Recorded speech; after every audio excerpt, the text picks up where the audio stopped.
Hello there, folks.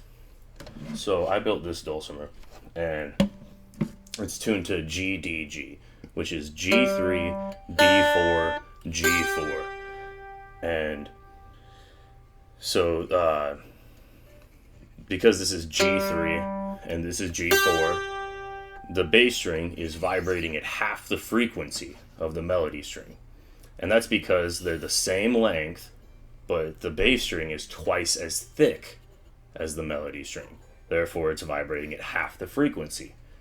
And if you were to cut the length of the bass string in half, so if I fret it at the 7th fret, which is the octave fret, we're cutting the length of the string in half, and so that is going to double its frequency. So that's why the octave fret, you're taking a string that's double the thickness, cutting its length in half, you're going to get the same note. So if we take that one step further, what if you were to take, instead of half the length, you took a quarter of its length? Well, that would be the second octave. So this dulcimer has this area behind the bridge, and if you were to take 1/4 the length of the VSL, which is 20.5 inches, you would get 5 1/8 inches. So by putting this shim of wood 5 1/8 inches from the back of the bridge, we get the same notes, G, D, G, except now 2 octaves higher. So notably, the melody string, if you were to cut its length in half, is the same note as the bass string at 1/4 its original length. And this entire area here is the root notes 2 octaves higher. But on this instrument, incidentally, because of its design, I got to take it one step further by taking 1/8 of the vibrating string length, which is 2 9/16 inches. And this little gap at the headstock between where the fingerboard ends and the headstock begins is exactly 2 9/16 inches.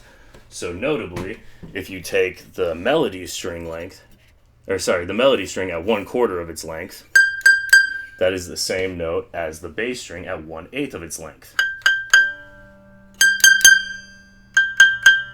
And so by taking this 2 9/16 inch string length, we can get the same notes except 3 octaves higher. So we have the root notes 2 octaves higher, 3 octaves higher. So overall, these aren't going to do very much, but what they are going to do is, these areas would have existed on this instrument either way. So now the vibration that goes to these areas is very efficiently received, and due to sympathetic resonance, this area of string can store some of that energy and allow it to move back into the vibrating string length. So that's going to give extra sustain as well as extra tone to the instrument.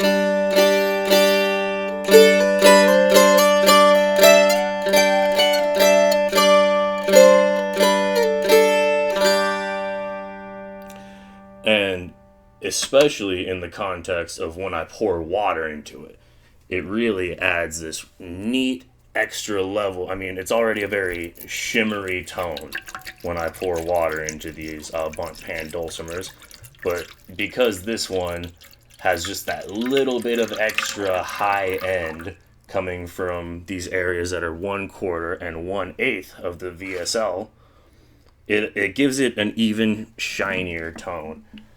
So I'll show you all that really quick before I wrap this video up.